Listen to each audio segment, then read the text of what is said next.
Where can you find gourmet organic coffees, a friendly hometown atmosphere, and beautiful views of Humboldt Bay and beyond? It's Has Beans Cafe, open every day at 2nd and I Street in the heart of Old Town Eureka.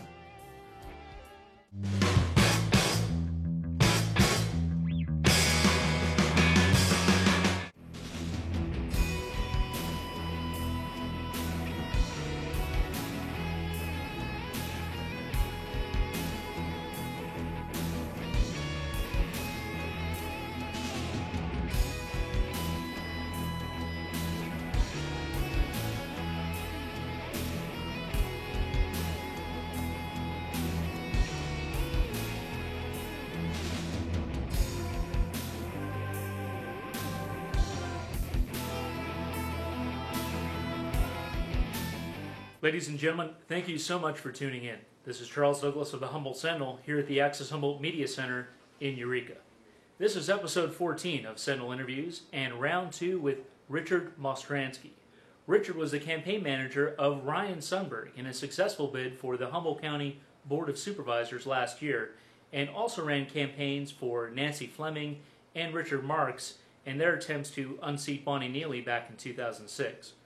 Mostransky sits down with us over at Has Beans Cafe to discuss his insight into Humboldt County politics, what it really takes to run a successful election campaign, and some inside baseball on the media, money machine political alliance that he and his candidate had to stand up against in their election last year. Don't forget you can catch all the replays of Sentinel Interviews here on Access Humboldt Channel 12. We premiere Thursdays at 7 p.m. and replay at Wednesday at 5:30 p.m., Sunday at 3:30 p.m. as well, and always available online, youtube.com/Humboldt Sentinel. Back for round 2 with Richard Mostransky. Thanks so much for coming down to Has Beans today. Thank you, Charles, for having me.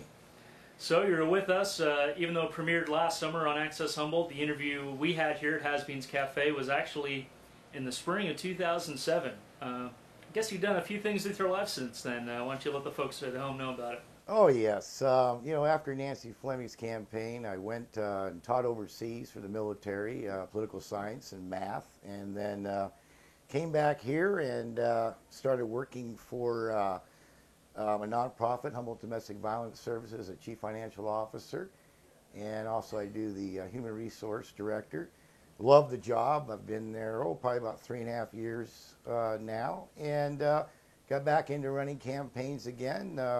Just finished up running Ryan Sundberg's campaign for 5th District Supervisor, and that was a lot of fun. And of course, everybody knows that he is elected, and first Native American ever elected to the seat of Humboldt County, and I love that. That's fantastic. So, of course, last time you were telling us about your campaigning with Richard Marks and then Nancy Fleming, who were both the candidates against Bonnie Neely back in 2006.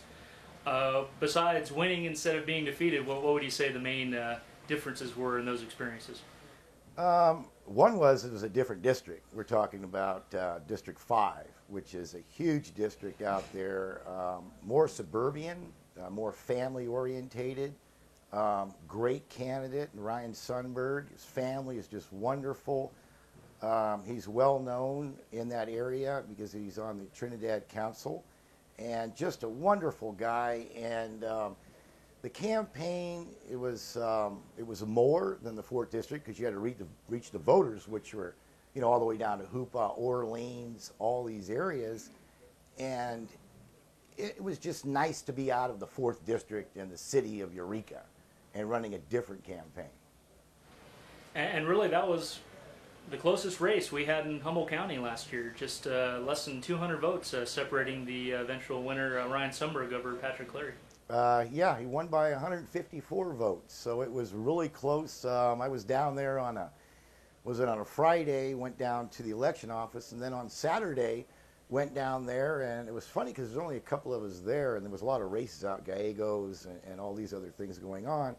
And to watch that last ballot go in, and then to get that sheet of paper to say who won, and see Ryan on there as a winner, called him up, said, "You won." He goes, "You're kidding." And I said, "We won, we won, we won." It was just so great. I mean, just so happy. So what did you think about that? It kind of took almost the maximum amount of time allowed by law for the elections office to finally get done counting the votes. Sure was a nail biter. Yeah, it was really close. We were, we were biting our nails, and I think so was Patrick Cleary, and I think so was a lot of other races. But it was, I'd say it was the best that, you come down to that wire, and that's what it's all about. It's all about, I mean, sure, you can have a candidate who blows them away at 60%. Then you get them down to, 49 point some odd percent to 50 something percent. It gets exciting. The excitement is still there. The campaign is not over with. As they say, it's not over to the last count. And that's so great. It's just wonderful. So really that's two consecutive Humboldt County Supervisor races just about where you were campaigning pretty much the whole year. You had Richard Marks the whole spring of '06, and then you had Nancy Fleming the whole fall. Ryan, he was first going into the runoff. He was running straight out from beginning of January all the way till November 2nd. Yes, and that was interesting. When I got on with Ryan, it was about the middle of January, and we just ran. I mean, we ran.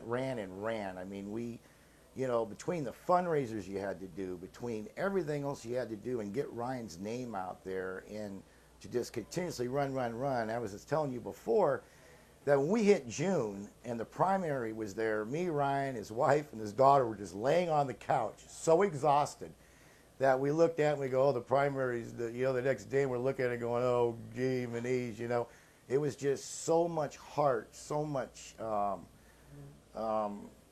it's not just the heart, it's every anxiety, it's everything that you have in your body to see if you did well in getting out to the voters. It was really good on this campaign because I got to do a lot of things. I got to, write and produce the radio ads, which came out really nice. I did a lot of the TV ads. Rick St. Charles, I love you. You are the best.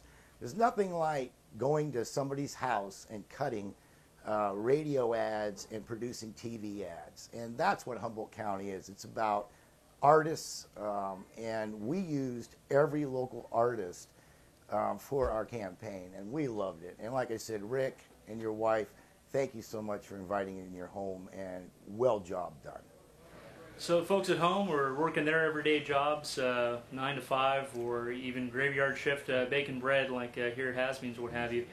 The life of a campaign manager doesn't really clock in and clock out. It's sort of a 24/7 job. Why don't you give the folks at home an idea of how tough that is? Yeah, it's 24/7. You start in January. Let's say you start in January and you're working on a campaign. It's I'm working full time. Then you're taking off from 4 o'clock. You're working till 10 o'clock at night. You have a campaign office you're going to. You've got staff. You got to organize volunteers. You got to do all these things. And it is a Saturday. It's a Sunday. It's constantly talking on the phone. And your whole life, you give up for that candidate, for the ideology of the candidate, to get that candidate elected. Your job is to get that candidate to win.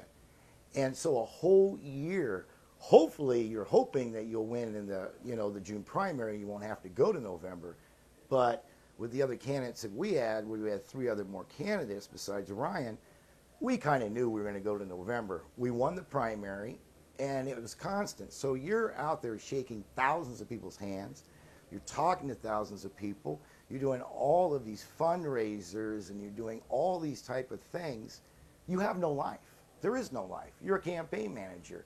And you get up every day, and it's a run. So you're balancing different jobs, and it's hard. Let me tell you, it's hard. And you're eating crap food because you don't have time to make a sandwich. You don't have time to eat what you're normally eating. You're eating on the run and trying to get there first before the other candidate does. That's hard to do. So you give your life up, and you give it up for a cause, for a person that you believe in can make a difference in Humboldt County, especially at the supervisor's level. That is what excites me a lot. Would you say your phone is ringing, 40, 50 times a day? More than 40 or 50 times a day. I mean, you're constant emailing, and constantly now we're texting all the time. So you're texting, you're emailing. You've got media calling you. You've got the people who are working on your ads. You've got all these other people you're talking to daily. When is that ad going to come out in the newspaper? When is this going to happen? When is that going to happen? And you don't sleep. I mean, you're up at midnight, 1, 2 in the morning. Then you get up and you go to your regular job. Then you get done and you hit this every day.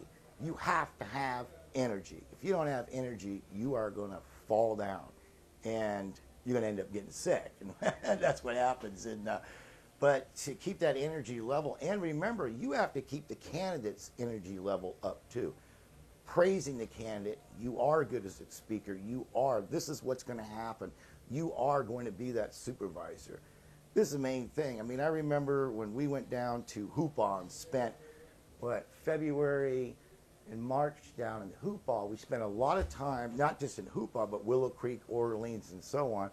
I remember we went over to Kim, Ryan's wife's parents' home, and we were going to stay there, and there was a basketball tournament, Hoopah basketball tournament, and so we were going to stay there, and it was freezing cold.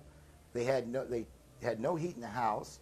Ryan was underneath there banging up to get the chimney to open up. He hit his hand with a hammer. We were laughing. We light the fire, and the smoke starts coming out into the living room because it wasn't lit in 20 years, I guess. We're freezing. I'm laying in a sleeping bag. He's in the chair in a sleeping bag. I'm trying to reach to get a glass of soda, and I'm so cold I can't take it out of the sleeping bag, my hand out of the sleeping bag to get the soda. So we're freezing.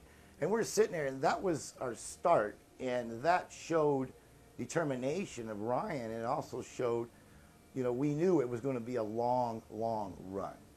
And that point started us, and we just kept going and going and going. And from everybody we met and everything else, me and Ryan always joke about that time at his wife's family's home, freezing and starting this campaign. What talked him and talked you into it in the first place? I mean, unlike some of those other races you were involved in, that was a pretty crowded field. You already had 3 candidates running. You guys jumped in, so that was definitely not a typical two-party left-right sort of thing. You had 4 candidates with very unique positions among them. Yes, and it was very interesting. You had Pat Higgins, who was well-known, a harbor commissioner, and had a lot of the liberals behind him. And then, of course, you had Patrick Cleary, who is the Mr. Media guy in Humboldt County. I guess him and his wife and some other people are partners with KHOM, Las Coast Communications. You had all these individuals, and then you had Ryan. And what Ryan brought was family. It was about family-oriented campaign. It was about the families out there that wanted and needed certain things that they felt they were not getting in the 5th District. So our campaign was more focused on family orientation. He has a beautiful daughter named Sophie, just gorgeous, and their family. His wife Kim teaches, elementary school, and I believe over at Fieldbrook, and this was a family-oriented campaign that kind of split us away from the media mongrel to the environmentalist, and it pulled. Ryan was more of a moderate. I mean, you're talking to the first Native American elected, and he had those values of culture, values of rivers, values of what he felt and what other people felt was what needed to be done in the 5th District. And so we used that and stepped away from the environmental side of running a campaign to I can do this. Ryan was about policy, and it's about policy and change, and that's what that campaign was about. So it was so great when you run a campaign, you have to have like some type of theme, and the theme for us was family, and our webpage showed it. Everything we did showed it. I mean, I remember when we did our brochures, and Ryan had Sophie in his lap, and they were pointing at the river. And that showed that he was showing his child what the river was about, how to protect the river, and to believe in these resources that the 5th District has. And that's what it's all about, and it still is that. And now, even though the summer campaign did get support from the outgoing supervisor, Jill Duffy, it did seem like he was trying to blaze his own trail and be his own man. Certainly took a stronger stance on environmental issues, was more open-minded in some progressive social reforms like police accountability and so forth. How was that kind of balancing act between counting on the establishment support, or at least a part of it, from Duffy and her crew, while still trying to break out of that box and draw in more support? It was hard because, Jill's a great gal and helped us out a lot in the campaign and really showed Ryan a lot of policy. But we also wanted to break out and grab other groups to come on board. Remember, you can't rely on just the incumbent who was retiring. I'm sure her base is great, but you need to broaden your base. So as her help with Ryan helped him think about the policy, then it extended out when he was meeting other people and other organizations down in the Hoopa Valley and over there at the Klamath and everywhere else, that he started getting it all together of all policy that was important. And it wasn't about what Ryan thought it was about what the people in that district thought what they needed. And so, with Jill, it was wonderful that she was on board, but we also grabbed a lot of support from other people in the community. So getting to the nitty gritty, you guys did not have you guys tried to run a clean campaign, but I can't say that's necessarily true for all the candidates. Certainly you've mentioned the influence of the media in this race. You had the second largest corporate media, radio media chain in Humboldt County is owner, CEO running against you. And you also had one of the other candidates who had an in with KHSU and that whole Democracy Unlimited political media complex. Was that kind of an uphill battle trying to get treated fairly by the media? It was the hardest thing I've never seen, I think, in any campaign. Now, this is my fourth campaign. I'll be running my fourth campaign coming up. And I've never seen the media attack a candidate like they attacked Ryan. We gave the exclusive to the North Coast Journal, the editor there, the former editor, and when we did that, Ryan promised him that we would do that. So I said, okay, that's fine. Went over there, we did the interview, got done. That individual turned around and started just slamming Ryan in the newspapers, even slamming me. I mean, he called me a loser. He said, well, wish he lost. I made him mad because he had to just talk with me before he talked to Ryan. That wasn't true. But, I mean, he was very upset, and he showed that. He took his Town Dandy his article and turned it into a slam campaign against Ryan. And we said, oh, boy. So every time we turned around and we read the Journal, there was something bad. And then, especially a do I or don't I with the DUI, which we can talk about in a minute or two. But that was one thing. Then we get to the Times-Standard. And the Times-Standard, we would put in, like we did our casino fundraiser, and the Times-Standard didn't even print. We sent in the press release, they didn't print it. So we started sending in press release to Times-Standard, they wouldn't print them. They were printing the opponent, and this was Cleary, and we were wondering why this is happening. So we're calling, and I'm calling, and we're fighting with the Times-Standard to get in just basic things of press releases that anybody would do. So, I mean, here you're fighting the Journal. Now you're fighting the newspapers. Then we get over to the KHUM. Now, KHUM, Patrick Cleary he was doing debates on basically all the district races. He'd have people come in and they'd talk on the radio and this and that. Well, me and Ryan talked about it, and they offered us to come in and talk with the other three candidates, and we felt that was a conflict of interest. And Ryan was just dead on. It was conflict of interest. We'll meet anywhere else, but as long as it's not owned, this radio station is not owned by Patrick Cleary and his associates. We got more flack from that. I mean, they started I think it was after a debate in McKinleyville. I talked to Patrick Cleary, and I came up and said, Ryan decided not to do this debate with you, and we'll do it anywhere else. That's fine. And he said, well, that's a shame because you'll be the only district that I'm not doing. And I said, well, maybe that's a good thing. And after that happened, that was that night, I pulled him off to the side. The next day, his staff at KHUM is calling Ryan. The editor over at the North Coast Journal is calling Ryan on a cell phone at home. You're making a big mistake by not doing this debate, so on, so on, so on. I couldn't believe it. And then we had to write a press release and put it in the newspaper why we weren't doing this. And I think when we did that, it showed Ryan's integrity. It showed the integrity that I'm not going to do this because I believe it's a conflict of interest. And I just couldn't believe that. But actually, that worked in our favor, was putting that press release out and telling people why Ryan was not doing this debate. It's pretty hard to argue with who owns what. Exactly. And so it got to me to where it's, you know, and of course the endorsement of the Times Standard, you know, with Patrick Cleary, and, you know, we interviewed, Ryan interviewed for that, and, you know, how the Journal was treating him. It's like this, it was like this media whole circle of individuals all together as one attacking Ryan. And after that, after the primary, it was very interesting. It was attack Ryan.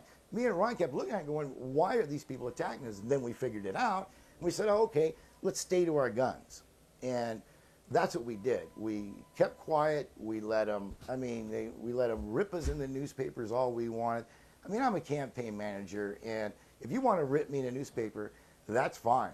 That's my job. My job is to get a candidate to win, and to win only. And if you want to attack me, that's fine. Yeah, because they're ripping you apart, then they're not ripping apart the candidate. Exactly. And so what they're trying to do is break the camp by ripping me and, oh, well, this guy's this and this guy's that.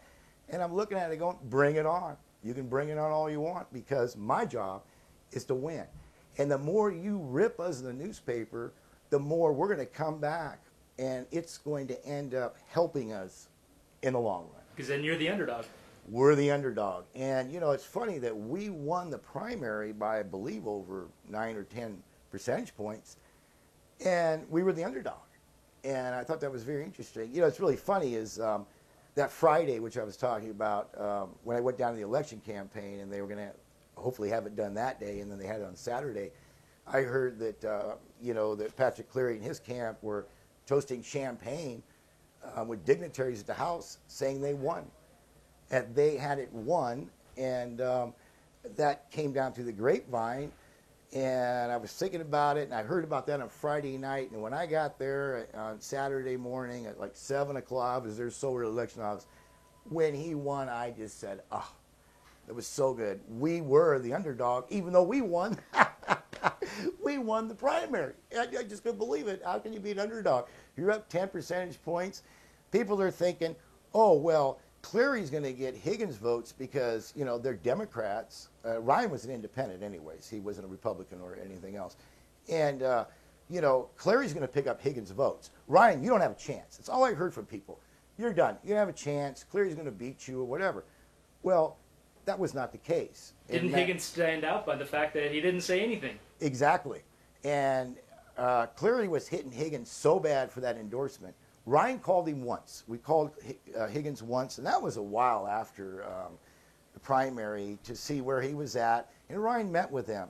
And Higgins, great guy he was so generous to take Ryan in and explain to him, because Higgins is the fisheries guy, and explain to him about what was going on at Trinity River, what was going on at Klamath River, what's going on in the oceans. And they had hours and hours of meetings to where Higgins took Ryan in and explained to him what policy was, what is the current policy, what's going to be the next policy in the years coming in the 5th District.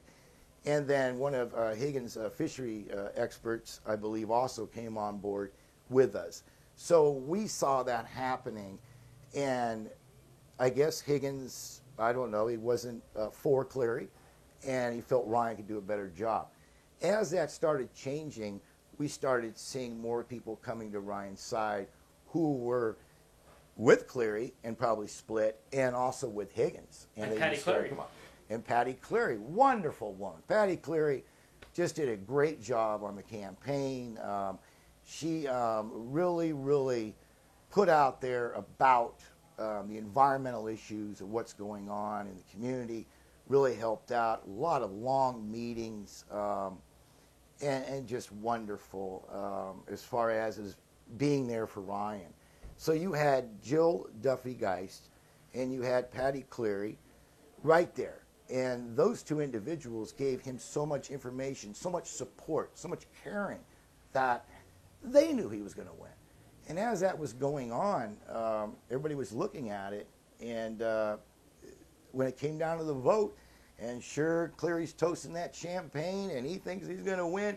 And I'm sitting there that night going, he's not going to win, he's not going to win. Please don't let him win. And then that vote, I was shaking.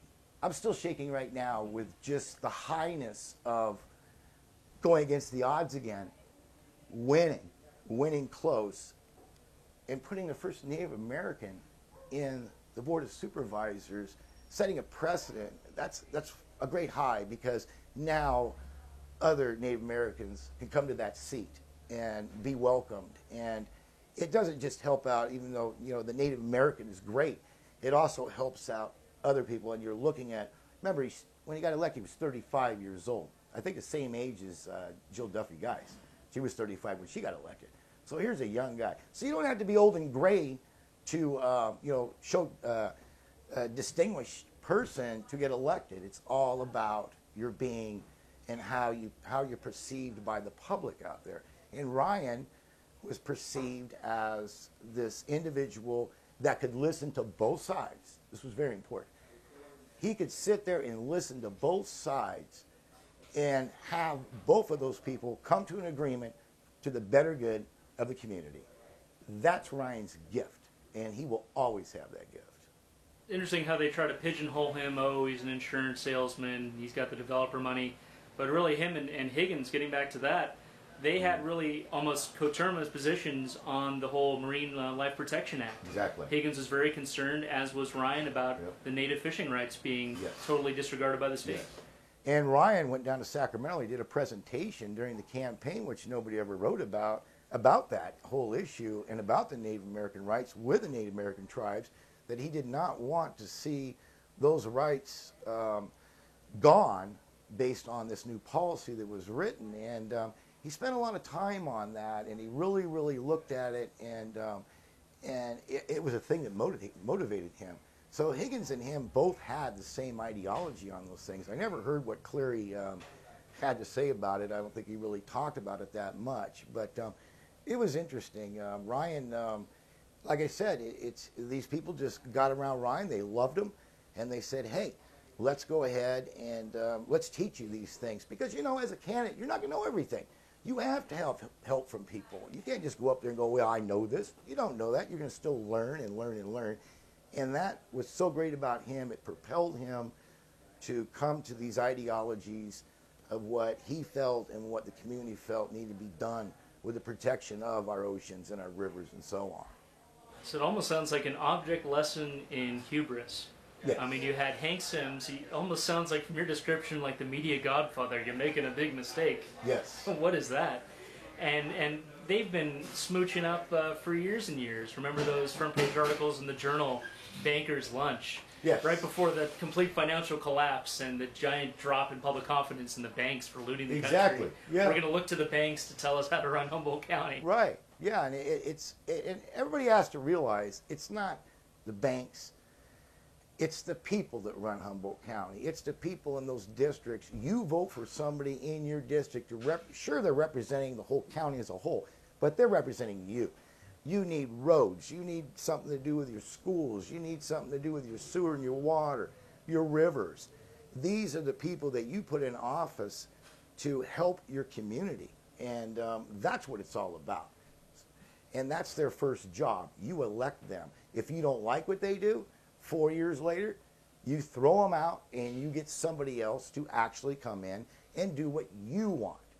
Not what they want, what you want. Very, very key.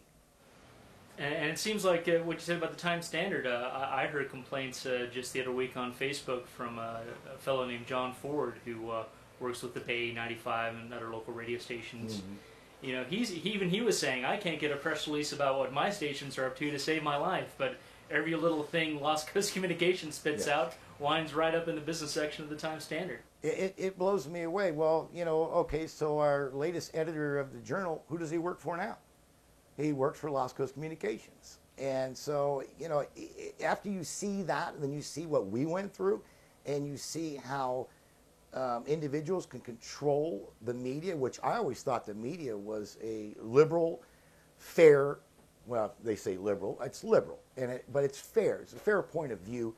You interview both sides of what their policies are, and you come together. You don't attack them, you listen, and you give it out to the public of what they said.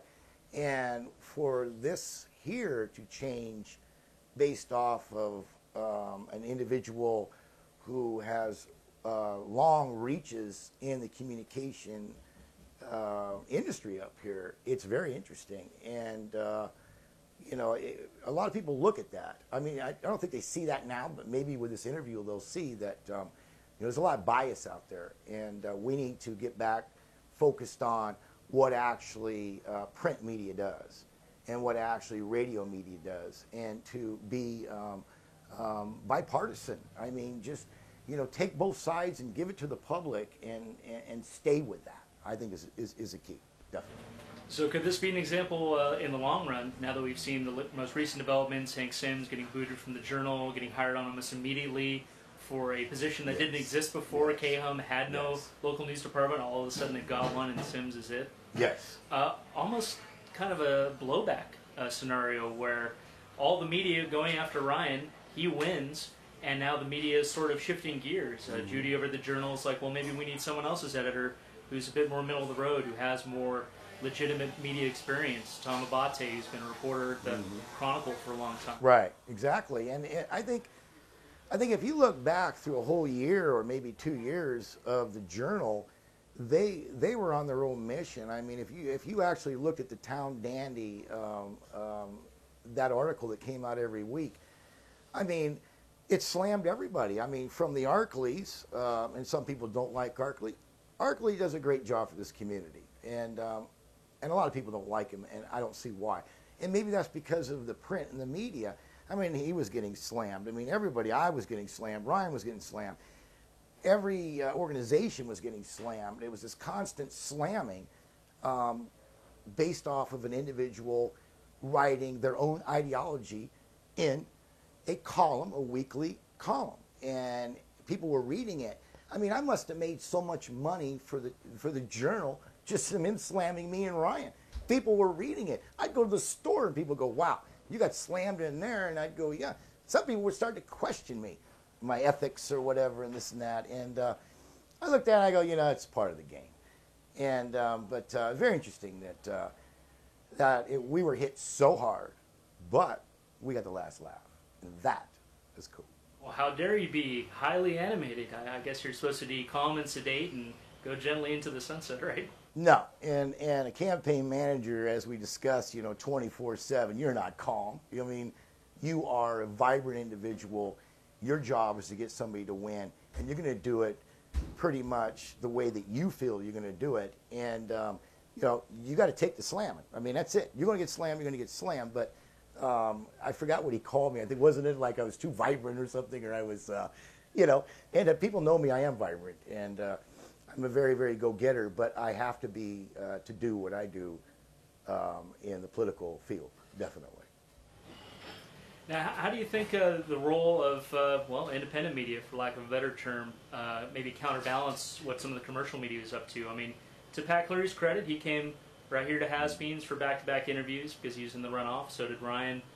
In the primary, of course, Higgins and Jeff Lytle were in here as well, and they all comported themselves admirably and professionally. Right. And definitely the debates, both Access Humboldt hosted, Keaton, the League of Women Voters, and KHSU hosted. Right. It seemed like those were sort of opportunities where the candidates could get past the media filter and get their message straight to the voters. Exactly. Yeah. It was like a two-way street. I mean, you know, they wanted to be there, and then you know, for all these type of things what I'm doing now, but yet then they leave and they go around and they turn around and slam you right in the media again. So it's just like a two-way street, and I thought that was very funny. And I didn't really watch a lot of the Cleary and Higgins and all that. I don't really focus on what that candidate's doing because I don't want to use my energy on that. I like to focus on what we're not doing and how we're going to win. So I don't really pay a lot of attention to them unless it's we can't get in our our announcements in the newspapers and these type of things, and they're slamming us because then we get hit by the people who are supporting us that they're reading this stuff newspaper, calling us up and asking us, well, why is this happening? So we got a lot of flack on that. But yeah, everybody was cordial until behind the scenes. And this behind the scenes thing, it seems like it's getting worse and it's not getting better. I mean, this next campaign I'm on, I'm waiting to see what's going to happen, as far as this, are they going to slam out there? What are they going to do? It's like, yeah, here's a candidate, here's a person that wants to run for supervisor. So they get their name and they do all at the election office and they get everything and they start getting supporters and they start getting money in. And then they're ripped apart. Their lives are ripped apart by the media. They are called names. If you've messed up once, you will be called on it. Case, Ryan with his DUI. And who broke that but the Humboldt Herald anonymous hate blog? Exactly. Since when is that part of the media? Exactly. And what's really funny is Ryan's supporters knew that he had a DUI. He got it in December. They knew that.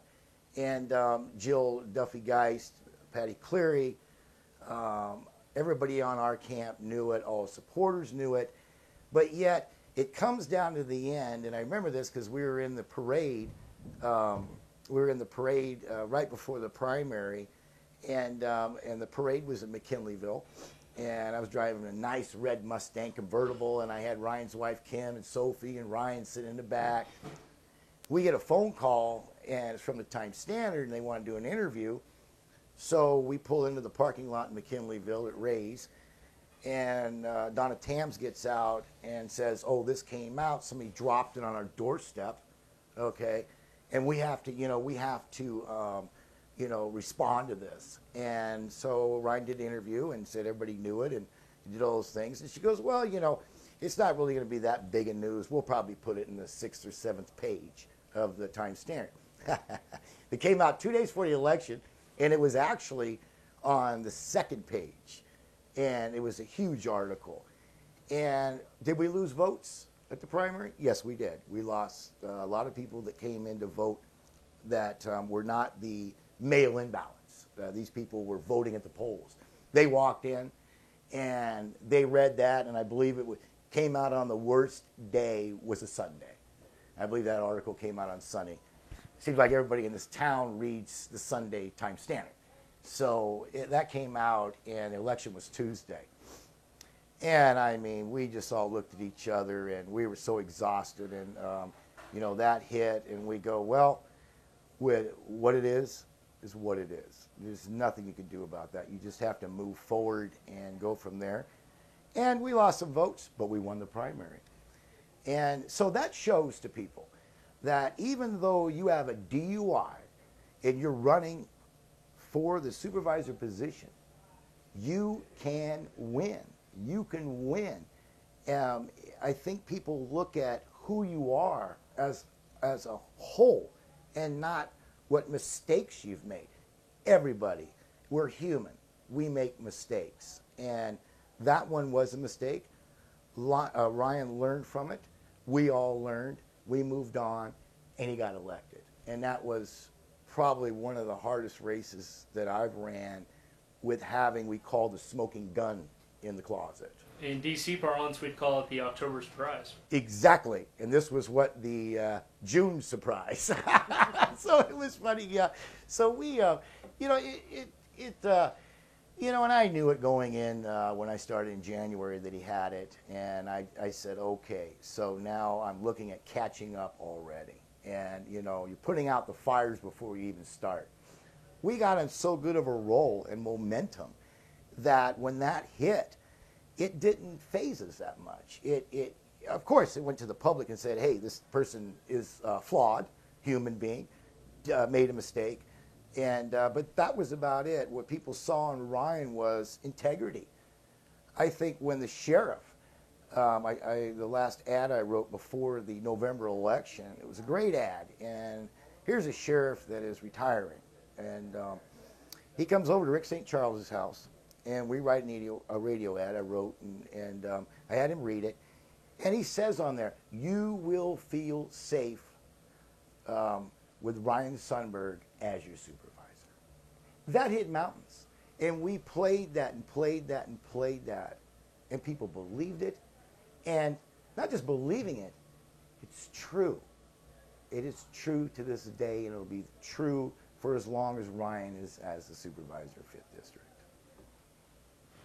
Now, getting into your future, obviously you've broken that losing streak. To be Yes, thank you. I won finally. Yes, it's great. And those candidates you were working with back in '06, they've had some interesting histories themselves. Nancy Fleming went on, was city manager of Rio Dell, was deposed in sort of a strange set of circumstances. Yes. And Richard Marks ended up jumping on the Democratic Central Committee, and then also got deposed late last year under another suspicious set of... Yes, and we'll go back to Richard Marks, because I love Richard Marks. I mean, he's Richard, I'm the other Richard, or I'm Richard, he's the other Richard. And what happened with him, and which I discussed, when I did the interview after Fleming's campaign that you aired, is that the Democratic Central Committee has a love-hate relationship with Richard Marks.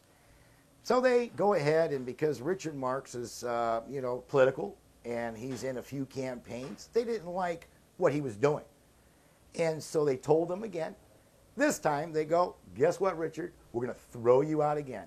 And they threw him out of the Democratic Central Committee. Like I said in the last time, that they will do that every single time they do not like somebody who has a different ideology. You either go with their game plan or you are gone. And Richard Marks has put so much effort as a Democrat in this community, and has gathered so many people together to do that. It's heartbreaking. I see it, and I just don't understand why, because they need him. You guys Democratic Central Committee needs Richard Marks. And maybe one day they'll realize that, get away from the indifferences they have, and come together as a group. And I really hope that happens. I really do. When you look at the track record of Democratic Central Committee, this Local Solutions PAC, and this whole Democracy Unlimited crew that seems to have inordinate influence over the Central Committee. Yeah. Their track record last year, let's see, every single race in Eureka, they lost. Humboldt County Supervisor races, they lost. They lost. I mean, what did they win? I mean, the DA got reelected. Well, he was going to get reelected with or without him. Of course, the DA was going to win anyway. So, I mean, what happened is the moderates, and I'll call them the moderates, they got together. And what they did is they took a chapter out of the book of what the Democrats have been doing for years and years and years up here, their strategies and everything else. So they read them, they studied them, and then they actually went out there and did better than what the Democrats have done for years. They out-polled, they out there in the community, out-walked, out-knocked, out there talking to people, and did what the Democrats did, but did a better job. And the Democrats were way down here. Now the moderates are way up here, and they're moving forward, and they're getting people to what they wanted, what the people wanted, instead of what the Democrats wanted, of the Democrats and their little group over here. So they outdid them. And they outdid them. They put in people in office, and they threw out mostly all of the Democrats that were in office. And the long-term consequences of that, it seems like there's a progressive Democrat club that's formed. Yes. Well, if those same folks run the Central Committee, why do they need their own club? Exactly. And it's probably because they're splitting up again. And remember, as groups get in there, they start splitting up, then they form another group. But eventually, as we know, that group will form back into the other group, because they'll come back to sides again, and they'll go, okay, come on back, we'll take you back. Now, I don't know if they'll take Richard. I don't know if Richard Marks is going to go back. I mean, like I said, they need him, but boy, I tell you, you'd have to really put out a red carpet for Richard Marks to even walk through that door, and a nice party to go with it. But yeah, it's interesting, and and what's so good is that works out for other people who are running for office, because as this group is splitting, you're coming in there and you're doing more. They're so infighting so much that they're not looking out there and seeing what they're doing as far as getting their candidates to win. So as you want them to keep infighting, that way you just go right past them, push your candidate forward, and you win, because they're still infighting. This group that got together, these moderates, they got together and they pulled together with these campaigns. They pulled with buying the signs and all these other things, and looking at what they needed to do on brochures and all these other issues. They pulled together as a group got formed. And they went out there and they just went boom in the community. And people listened to them, and the people in those communities put them in office. And that showed a whole different side of Humboldt County politics, I believe.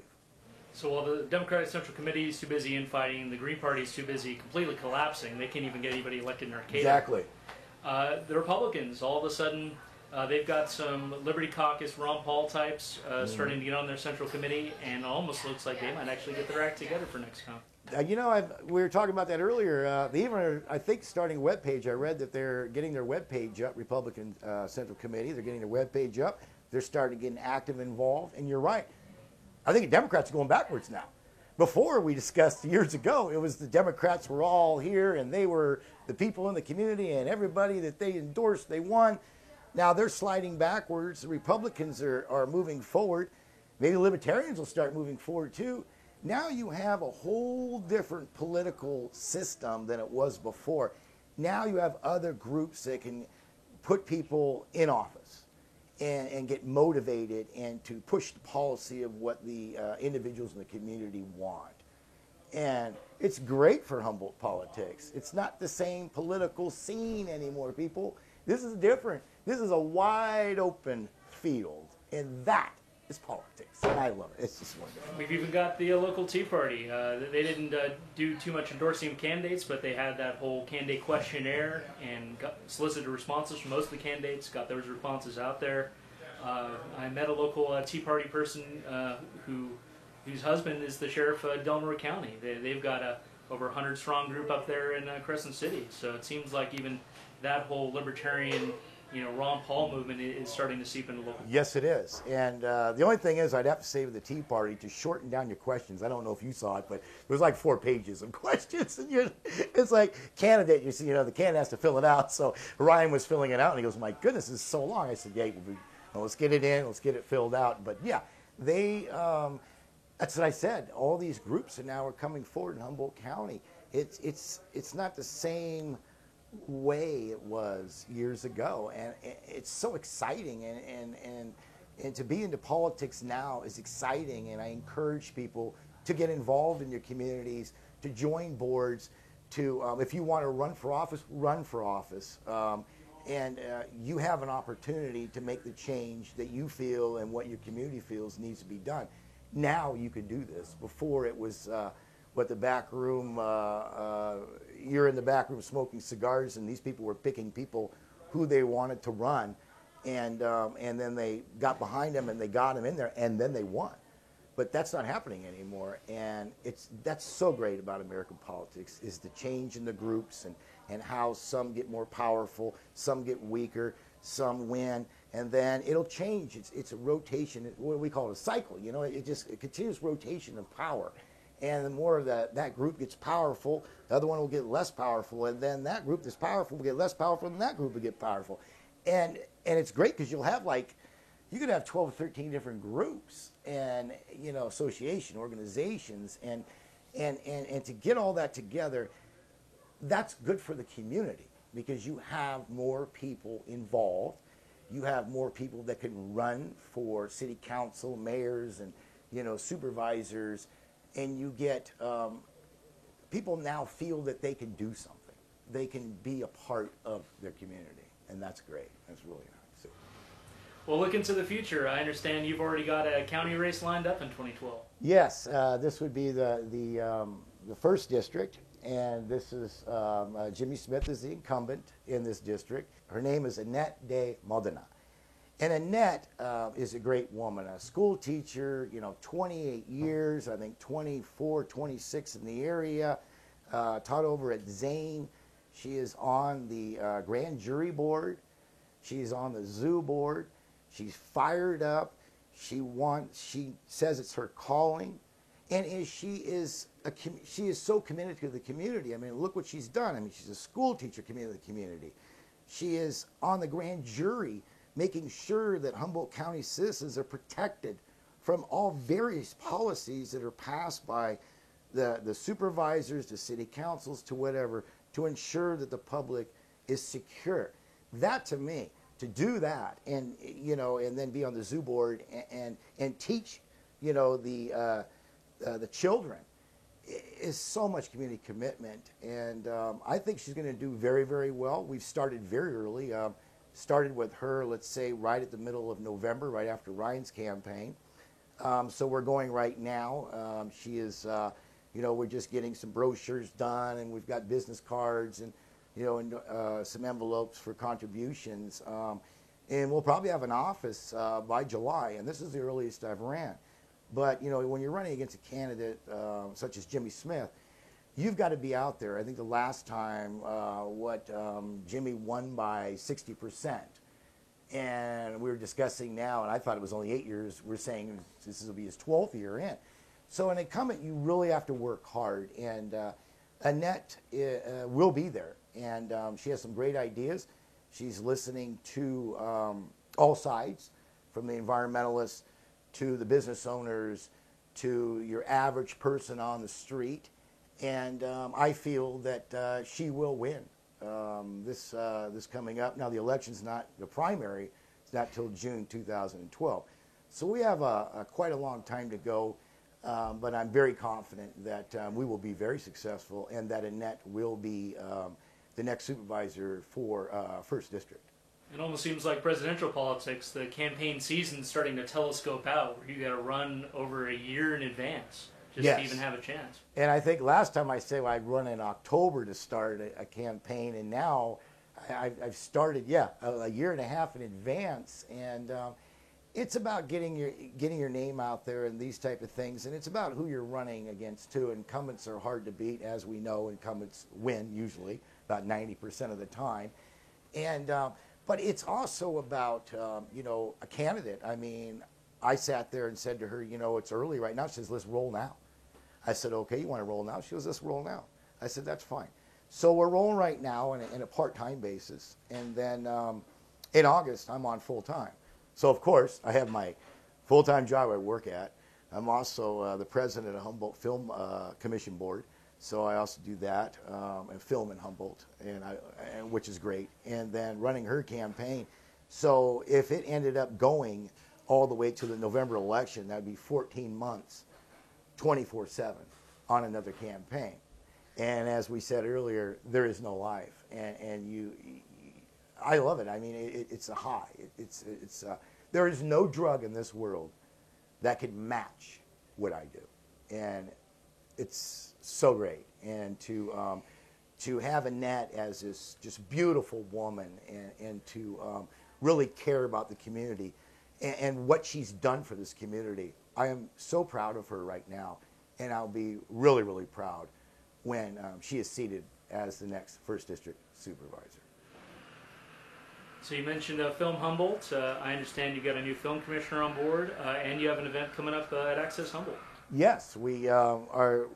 Cassandra Hasseltine is our new film commissioner, and we're partnering with Humboldt Access to do Local Filmmakers Night. And what it is a local film producer who's produced film in Humboldt. Like I said, we have so many great artists in this community. You'd be surprised. Just look around; they're everywhere. And so we're having an individual show their work at the theater. It will be March 15th at 7 o'clock. It's on I believe, a Tuesday. And so we're going to be doing this and partnering with Humboldt Access. And the theater's great. I mean, it's like a brand new theater. I mean, the sound system's wonderful. I mean, it's just nice. I think it seats, 128, I think, or something like that. And we're going to be doing that. And we're going to be doing that around in a lot of areas in Humboldt County, because we want to show that these individuals are just as good as anybody else. And these are great, either long films, short films, or something. But it's about the community. It's about showing the talent that we have. And the Film Commission now is just finishing our webpage, and we'll have that. We're just finishing the pictures now to put on that webpage. So that will be done in the next couple of days, and then we're having the webpage finished, designed, and that will be up and running in April. So we will have all the resources that you need if you're looking to come to Humboldt County to film, if you need people to help on the sets, if you need any rental, if you need catering, if you need scouting, if you need to look at pictures of various areas, I mean, Humboldt County is so diverse in its landscape. And then we have a film commissioner. We have an office in Arcata. And so a film commissioner, you know, as a film commissioner, she's there for you. And all you have to do is call. And the more we promote, I think in the last quarter, we did over, I believe it was $45,000 to $50,000 just on a few people coming in the community, staying in the hotels, you know, and going back after they've shot in Humboldt County and saying, hey, people are looking at their film and they're going, well, where'd you do that at? Well, that was Humboldt County. Oh, wow, look how beautiful the ocean is. Look how beautiful the river, the redwoods. Look at the towns, you know, Ferndale and all these places. And they'll come. That's what we're about. We're about film and film in Humboldt County. And it's exciting to be on board, on that board. I've been on there 3 years. We have some great board members, Melody and a bunch of other people that Cassandra is the film commissioner, and then I'm sorry, I'm bad with the names, so we'll have to cut into that. We've got Cliff Clendenin, Mark Lovelace coming up same time as Jimmy Smith next year. Who's your pick for who the vulnerable incumbents are? What are those seats that might be targets of opportunity? Well, I looking at Lovelace is over there in Arcata, and you know, he won really big when he got elected, but times have changed, and I see that he is vulnerable in his seat. I see that he's a great guy, smart man, great guy, knows a lot about policy. But I feel that there's going to be a couple of candidates that are going to come in that are going to run in Arcata, and I think he's going to have a tough time this time. I don't think he will win in the June primary, I would say. I think he's going to run in November because I believe that there'll be some good candidates that feel a different way about what he's doing and what they want to do. I think that's important. Well, Richard Mostrowski, thanks so much for coming down to Has-Beens today and schooling the kids and let them know what their future is in politics. Thank you very much, Charlie. I really appreciate it.